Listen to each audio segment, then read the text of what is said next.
guys, welcome back to my YouTube channel. My name is Victoria Ayodele. If it's your first time here, thank you so much for joining me. For a 10 subscriber, you know I love you, I appreciate you so much. Thank you for always coming back. Okay, so ignore the roughness of the clothes because I don't have an iron. It's been a struggle. Every time I go to the store, I always forget to get an iron. Anyways, okay, welcome back, guys. So today is a story time. Well, I don't know if it's a story time or more or less like just helping you guys based on my own experience, just like I always do on this channel. So if it's your first time, remember to subscribe, like this video, share this video to new people, and let this family grow. Okay, all right, guys. Okay, so today I'll be sharing with you what really happened during my visa interview, right? So I already have a series of videos about my first visa interview. This is actually my first F1 visa interview, okay? And yeah, it was something, okay? So obviously days before the interview, some nerves were already going haywire, okay, because I got a date that was so close to my resumption because of the lack of dates. My husband was literally just telling me of someone who got a date. Today is September 2022. The date they give the person is in 2024. It's in 2024, just for you to know how packed, right, or how packed the US embassy is. And I think because of that, they've become even stricter. They are already strict, okay, and now they've become even stricter in their acceptance of people because there are so many people who are trying to get into the US, especially from Nigeria. Not just from Nigeria, because initially I thought it was a Nigerian thing, but then I got to realize excuse me, that people in Ghana were having the same issue, people in India were having the same issue. So yeah, a lot of countries were actually having the same issue. And the excuse the embassy keeps giving is because there's a backlog of applicants from the COVID period, so they have a lot of visas to process, right? Yeah, so because of that, getting a date was serious, okay? And I was supposed to resume school on August 24th, right? And the initial date I was given was in October 23rd, right? Yes, they gave me a date for October 23rd. Now, normally, right, there's always an option to apply for an expedited interview. That is, if what you want to do in the US is very urgent, maybe it's medical, or yeah, it has to be like something serious though, or you have to resume school, right? You want to go for somebody's graduation, or if somebody's giving birth, you want to go and do a mugo. It's not a reason for them to give you a visa date or an expedited visa date. So it has to be something very serious, and you need to have your proof, okay?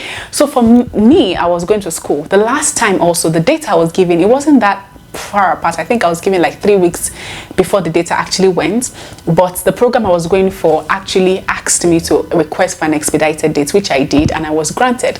So for me, I thought everybody was being granted because I didn't know any other person that was applying for a visa at the time, but I got to know them after, okay? So normal process, I went on the US Embassy's website, you know, because you first of all have to fill the form, give them your details and everything, submit, they give you a date, then you can now request for an expedited date after they give you a date. So they've already given me October. Obviously, I knew October could not work because of my resumption date. My program start date was actually August 15th. And by law, you ought to be in the United States at least, you know, before your program starts, okay, not necessarily class. So my program start date was August 15th, but my class start date is on my F1, because F1 is the form the school will give to you after they give you an admission to process your visa, right? So the program start date on my F1 form was August 15th, and the class start is August 24th, right? So I wrote, so you go on the website, there's a link for you to request for expedited date for emergency. I think it's emergency appointment. You click on emergency appointment, they'll take you to a page where you have to tell them the reason why you need an emergency appointment, and then you put in your documents that proves why you need to be in the US so fast, okay? So So I just went there and said, it's just like an email, right? So, dear sir or madam, my name is Victoria. I have been admitted into this program in this school. However, you know, I've been admitted into this program at this school. My program start date is August 15th. However, the date that I was given for visa interview, I've been scheduled for an interview, is on October 23rd.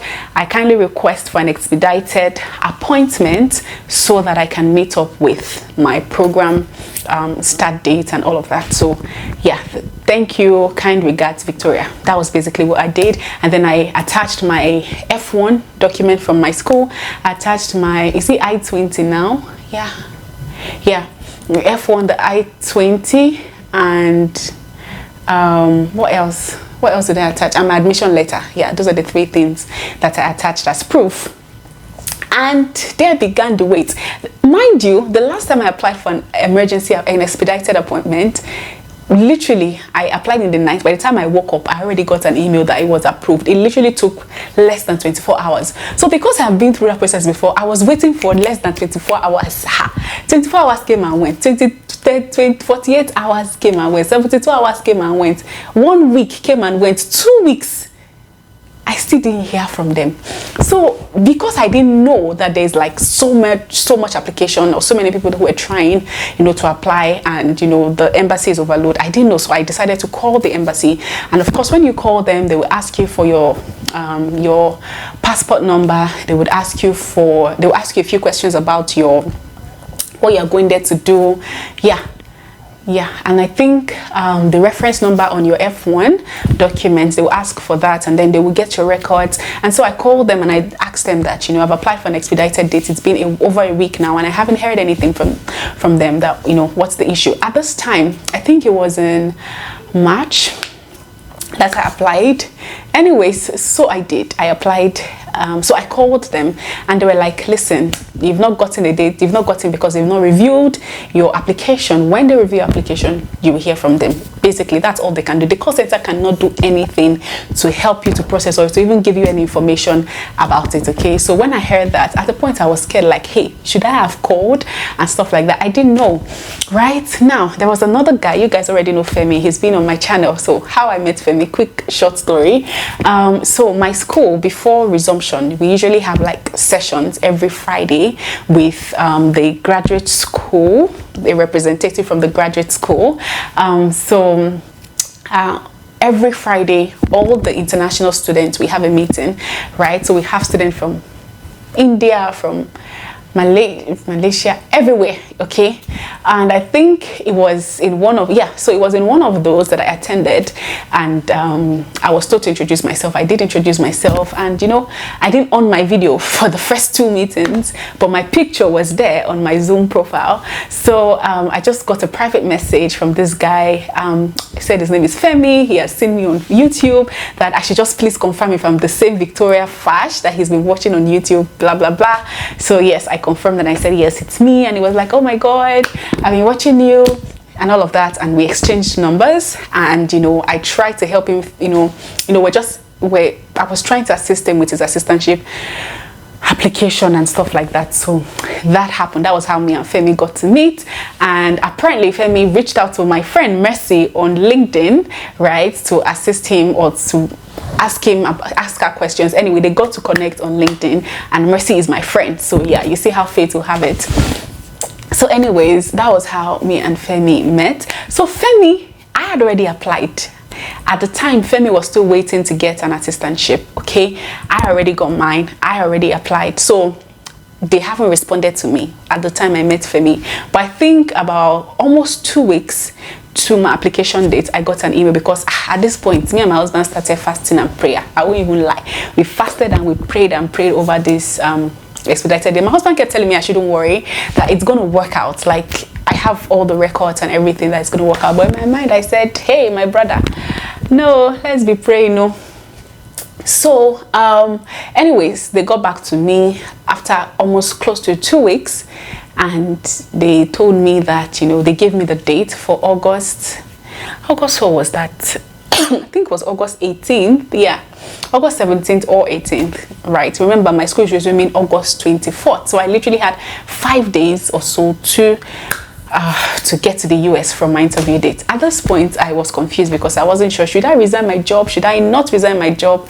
Well, anyway, so yeah, it was a dilemma for me. And then Femi got an assistantship, thankfully, and then I told him, start your process and everything, and he got a date, right? Funny enough, at the time, Femi, that was in August. No, definitely not August. It was in around July or June, right? June, July, beginning of July, ending of June. Femi got a very far date too. He applied for expedited dates. They didn't respond, right? But all of a sudden, Femi called me and said he has an interview 2 or 3 days later. I'm like, how do you have interview 3 days later? 3 days to when my interview is still next month. But how did it happen? Who did you meet? Tell me, show me the way. And that was when he now, later told me that there was this WhatsApp group that he belonged to, that people usually share dates and all of that. I'm like, how can we? And you didn't tell me. So anyways, so basically that group, on that WhatsApp group, everyone will go on their, on the platform where you have the visa interview date, you can change your date, okay? So people usually go there like every 5 minutes to check if there is any available dates. They come to the group to tell them, and people go to the site to try to track the available dates. That was how Femi got to know that there was an available slot. He went there and quickly he picked it, and God helped him that, he got a good date. So he quickly changed his date, and that was how he got an expedited date. So me too, I joined, because at this point I was already scared that it was too close to my resumption time, because after my program start date, which already is a disadvantage for me immigration wise. So the prayer and fasting started. I was on that group every time. Me too, I was contributing. I would go and check, bring it back, because there's a limited amount of time you can check that page in a day, because I think they got to know that this was what people were doing. Anyways, not that there's anything illegal in it, right? So anyways, for the whole time, they didn't release any date of my sister till the day of my interview. I was on that group for almost a month. Checking, Abuja did not release any dates. Lagos released dates, I think 3 times. Abuja did not. So obviously I had to wait until my date. At a point I left the group, because I'm like, this is not going to work. Even if they release a new date, it's probably going to be after the date I already have. And I'm like, okay, I'm going to work on this date. And I think like 2 weeks before I left the group, and me and my husband started praying on the day. We started praying on the dates, commanding the dates, doing everything and all. And eventually the day arrived. Okay. So the night before, okay, funny enough, I didn't practice, I didn't do anything, because I'm like, listen, the last time I went for an interview, I didn't even know that there were any videos online of people talking about visa interview. When I recorded my last visa interview video, I had not watched any, because I didn't even know it existed, okay? But apparently there are lots, and this time around I had watched so much that it was putting fear inside of me. Like, a lot of people were getting denied. And then in this group, people were coming to talk about how they were rejecting people. Like, many of them were rejected, a few of them were accepted. So they were always coming to talk about how they were rejected. So it was really, really scary. They'll come to talk about how hostile they were, how they were not giving them opportunities to express themselves, how within 1-2 seconds they would tell them they are not giving them. So those things obviously have a way of messing up with your head, and it was messing up with my head. And so yeah, I was already scared, so I left the group, and I just focused on my focus. So 2 nights before, because remember guys, I was still working, I was still doing my 2 jobs, okay? So I didn't have time to prepare. So 2 nights before, I decided to sit down and prepare. I had called my friend Chioma, who is also now here. She is in Columbia University. Amazing lady. She told me about her experience. Well, Chioma's story, we'll both come here and talk about it, because I cannot even share it. The testimony is too much. I can't even share it here. When we meet, we'll do that video together. Anyway, so she told me her own. It was a success story. It was good. It charged up my faith. I was proclaiming the name of God, shouting, and I was excited because I knew it was going to happen. So the night before, me and my husband had my husband did a mock interview with me. Like, he asked me questions, I answered, we did a few corrections and everything. On the day of the interview, we woke up early in the morning. My appointment was for 8:30, so by 6 a.m. we were awake, getting ready, because we needed to leave the house by 7. So now let's now start where the devil started. Remember, we've been doing a lot of prayers and all of that, even the nights before. So I woke up in the morning. The nights before, I'd already prayed and it was already settled in my heart. I knew the visa interview would be granted. Like, I already knew. Like, that peace was in my mind. And that's a very good way God confirms his word to me. So, that's how we order Uber. They could not see the way the devil will come into your doorstep just when you are at the very edge of your breakthrough. The devil sent that day was the Uber driver. Anyway, so that was how I was there. We ordered Uber. Be here. I called him. This is where I'm living. Don't follow. He said he will follow. I said don't follow the map because the map is not always trustworthy and I don't have time for direction. Come here. Do you know this place? He said he knows. Okay, come to this place. In short, don't come to my house. Stay in front of that particular building and I will meet you there. That was our agreement. I checked the map. The map said he has arrived. So me and my husband, we went outside. Where is the Uber? We can't find him. We got to the front where we asked him to stay. The company, we didn't see him. I called him. Oga, where are you? He said, I am where the map say you should come. My head first of all spark.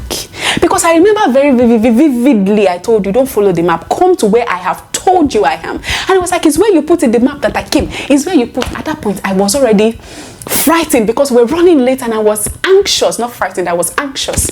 And I was really pissed. And I was like, I asked you to come. Like, I was really pissed. I asked you to come here. I said specifically, don't follow the map. Come here. And I was like, I should calm down. Where am I? He's coming. I just hung up the phone. My husband, as he heard that the man was, he has already started ordering another one. So he ordered another one. Thankfully, that one was just literally 2 minutes from us. So he drove to pick us up, and that was a relief for me because we entered and then I cancelled the other one that I ordered initially.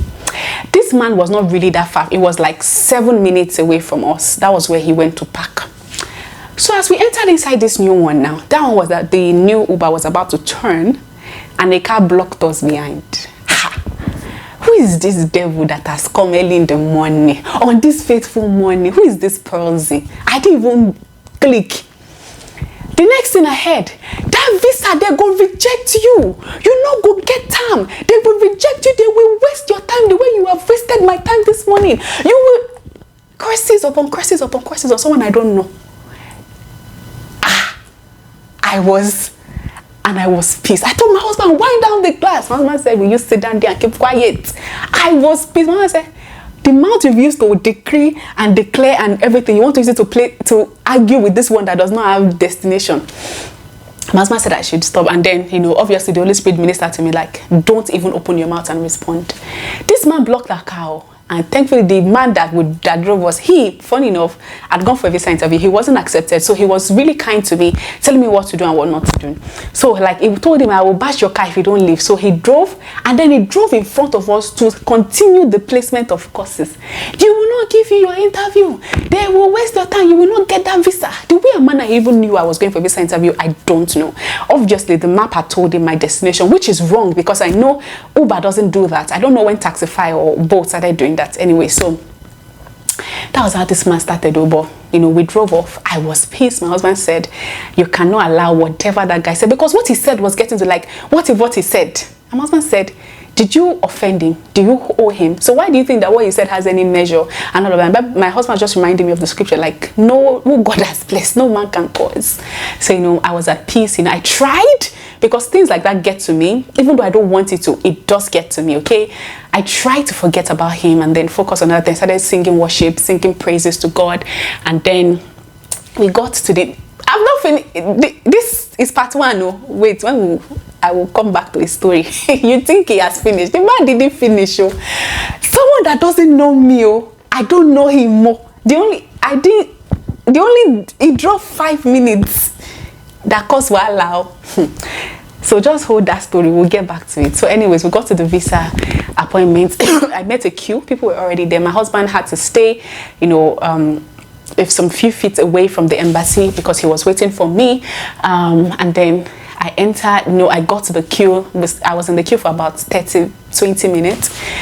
Finally, it got to my turn. Outside there, they will ask you for your document, try to arrange it for you, search you, make sure you have nothing on. And I went in. You have to walk a distance inside, you know, there, and then you go to join another queue where they would, you know, print out your appointments, slip and stuff like that. So you go there, they ask for your passport, they ask for all your documents, your the GT bank receipt if you paid online, your F1, your passport, your I-20, and something else. Anyways, they will ask you for the required documents, and then they will help you to arrange it, and then they will put like a sticker on the back of your passport. So then you now go inside to join another queue. You know, you join that queue, and that queue will stay there for about 35 minutes. That queue, you would think that queue will take you inside the embassy, but you think you are going for interview, but no, you are not. So we first of all took that queue, went inside, then you first of all go to have your fingerprints, do everything, then they ask you to come back outside to join a new queue. I was literally in the queue there for about 3 hours, from one queue to the other, from one queue to the other, right? So they send us in batches, okay? I think about seven each. So I went in. Obviously, I'd seen a few people who went in. Some people were denied. In short, there was a lady who was part of us who I didn't even know her, right? It was after the interview that she waved me and she was like, hey, I watch you on YouTube and stuff. And I mean, if you're watching this, anyways, I think she, you know, by the time she came out, she was denied and she didn't really take it well. So, and I understand that, because that can be very, very frustrating. Anyways, a lot of people were denied. They came out, it was really sad. And some people were accepted. When they came outside, they would kneel down, put their head there, thank God, you know, my Nigerian people. So it was really nice seeing those people, but really sad too. And then you're nervous because you don't know. Okay, so I got in. I was like the third. Anyways, I got in and they started interviewing other people. I think 2 people were ahead of me. There was this particular lady, I felt so bad for her. She had everything, the documents, everything right. Okay, one question they asked her was, who is sponsoring you? She said, this association is sponsoring her. Oh, that's really nice. How do you get to know about the association? She was talking about, she was talking something different. The lady said, no. I'm asking, what is your affiliation with that organization? Why are they sponsoring you? And they said, oh, she's a priest's daughter, and you know, yeah, and it's a Christian association. So they gave her the the scholarship as a priest's daughter. I'm like, okay, interesting. So what would you be doing for them? She said, when she comes back, she'll be joining their medical team and stuff like that. That's why they are sponsoring her, so that she can come back and join their medical team. The lady now looked at her, but this course you are going to study, you are going to study biology. Are you planning on getting a medical degree? She said, she started giving another story. Oh, the group, this is what they do. The woman said, that's not the question I'm asking you. You said you would join the medical team when you get back, but you're going to study biology. Do you plan on getting a medical degree? She said yes. We're like, okay, why are you then going for biology? She said biology is a prerequisite to, you know, have a medical degree. She was like, interesting, okay. So when do you plan on getting a medical degree? She said after she finishes this one that she's going for. So like, okay, so you plan on coming, where will you be getting it? She said when she gets back, she would then get medical degree. Even me, Mokoko shock with me. Wait a minute, what's going on here? You are going to US to study biology, only to come back to not get medical degree in Nigeria. Make it make sense, my sister. The lady was like, oh, interesting. So you plan on going to study biology? Just like what went through my mind. And coming back to Nigeria to get a medical degree, she said yes. Say, I'm sorry, your visa cannot be approved at this time, blah, blah, blah, blah, blah. And that was how, you know, I felt so bad for her because she had everything. She kept saying, can I present you a document? Dima said, I didn't ask you for a document. I asked you a question. Just answer my question. Anyway, that's how they reject the person in front of me. So it was my turn. It's getting very dark here, so I'm trying to wrap up this story. So it was my turn. I went there, said hello. She was like, hi, and then give me your documents. I gave her my passport, my I-20 and my F1. And then she was like, and then she asked me, the first question she asked me was, what are you going to do? No, she was like, oh, I can see you're going to James Madison University at Virginia, blah, blah, blah. I said yes. I said, yes, I am. She was like, you'll be studying. It was like she was answering the question by herself. This God, see, pray. God works. She was like, and you'll be studying communications and rhetorics. And I'm like, no, because there's a course code. My course code is communication and rhetorics, but what I'm actually going to study is communications and advocacy, which I filled in my form. So I told her, that's the course code, but I will be studying communication and advocacy. Oh yeah, I see that. Okay. And then she asked me, what did you do in the US the last time you went? And I told her, I trained with this organization in the Bronx in New York. It was a fellowship funded by Atlas Corps in relations with the Department of Social Security, DHS, Department of something in the US, the US Department of State, whatever. I just said what I went to do. It's like, oh, I see that, okay. And she was like, okay, everything looks good. Well, and then she was about to say, I'm approving your visa. And then she was like, wait a minute, who is sponsoring? She forgot. No. Then she asked me, so what do you do? Before she even did that, she said, what do you do currently? I said, I work as a communication. I already told her that, I'm going to study communication and advocacy. And I said, I currently work as a communication specialist with this organization. She was like, oh, okay. Like literally, she's not making me finish what I was saying before she was like, okay. And that's what they keep doing. They keep interrupting people. But for me, it was more or less like, oh yeah, I see it's there. And then when she was about to say your visa has been approved, she was like, so sorry, who is sponsoring your Kenya? And I said, oh, I've been offered a graduate assistantship. It covers the food tuition. Before I could finish, say, oh yeah, I see that. Everything looks good. Your visa has been approved. Come back for your CA. Anything she said after then was like, I was satisfied. It felt so good. I came out, excuse me. And only to go and meet my husband though. I came outside because remember my husband was outside. Okay, it was not anywhere in the vicinity of the embassy. So when I came out of the embassy, I heard somebody call baby. I was shocked. I knew it was my husband's voice. What are you doing here?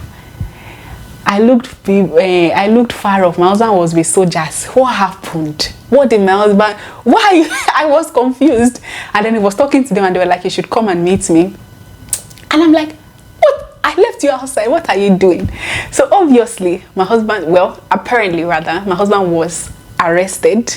I didn't know my husband. So we have this prayer shawl and prayer mantle we used to pray that was given in church, whatever. So I didn't know my husband came with his prayer shawl. He tied it inside his clothes. His prayer mantle was in his hand, and he didn't tell me all of that. So apparently he was doing a prayer walk whilst I was inside having my interview. So he was doing a prayer walk. I remember there's US embassy, there's Chinese embassy, like the embassies, they are all around that place. So he was just going back and forth, and he had the earpiece on, and he was just speaking in tongues and praying. So the people were just suspecting him that this man, he has earpiece, he's talking, he's going up and down, that he looked suspicious. So they called him and they asked him, what is your mission here? And he told them his wife is here. So they told him to come inside and sit down with them, that when his wife comes out, he should call the person's name. If the person answers them, then the person answers him, then they will know that he's there. Of course, they took his details and everything, and so that was how come he was there. And when they called me and they told me, so I said, I don't know him, or I don't know him. Just as a joke. And yeah, so that was how the story of how my husband was arrested, because he was praying for me. And it was a really exciting period. That was when I came out. Now the Uber guy story. I came out, I saw the lady, I said, broke down after she was denied, who knows me. And then we said her hellos to each other, and we took a ride and we were about heading home. My husband sent a text to the Uber guy who brought us eventually, and he was just telling him that I got the visa and thanking him for his help, because remember I said he was denied and he was actually giving me tips, which I didn't really need, but it was nice to have that kind of vibe when you're going for an interview. I on my phone, I put on my phone, and the messages kept coming. 1, 2, 3. I thought it was my family member asking what's up. I didn't know that it was the Uber driver of earlier this morning. Hey God, if I still have that message, I will put it up on the screen. As you are going for that visa interview, they will deny you. You will not get that visa. The way you waste, they will waste your time. Okay, I don't know you. I don't know you. You don't know me. How? And that was when the Holy Spirit, made it clear to me that it was intentional that I didn't go with him. Because I don't know the plan that guy had, but it was really, really pained that I didn't follow him. And the vibes, the energy, the spirit that, for you not to just say stuff like that to someone who is going for something that important. No matter how angry I am, there are things I would never say. So obviously that man is not a Christian, or if he's a Christian, he's not a believer, because no matter how upset you are, this is something very important, and you know that your words are powerful. You don't say such a thing to another person. But not only did he say all of that, blocked our car from going, he went on to send text message about text message. Thank God my husband asked me to turn off my phone. I didn't even know anything like that was coming. But imagine I read those messages and I entered into the embassy again after all the drama this man displayed. That I knew that, see, pray before you go. The spirit that man was carrying was a very, very disgusting spirit. And I am glad that I never ended up going with that man. That's how that man, that's how the devil sent the man. No. That's how the man almost, but see, the God I serve, the energy I was carrying that morning, but my mouth too would have spoiled everything if I had responded to him. So I just took a screenshot. I sent it to the boat company, even though I know they never do anything about it. The only thing they will do is just to make sure that you and the man never cross paths again. I sent it to them and I said, this is what your driver sent to me on my way to the airport, even though he went to the wrong direction, blah, blah, blah. And the only thing they said was, oh, sorry about that and all of that. And I'm like, anyways, I'm done. I didn't respond to him. I just deleted the message and, I'm like, but I was pissed. But then again, I was overjoyed because whatever rubbish he was saying, I got the visa and I am here. So to God be the glory. So anyways, yeah, so my advice that I would give to anyone applying, just be yourself, be bold, don't be stuttering. There was a guy he went with his wife. I think they ended up not giving them because he came out with a blue slip. He was stuttering, he was not sure, and understand, the nerves will get in the way. So whatever you can do to calm your nerves, please do it, okay? And calm your nerves, okay?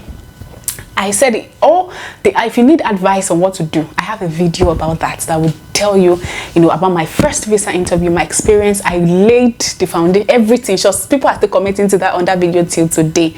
Okay, so go and watch it. I'll leave the link here or down below for you to get a better idea of what to do.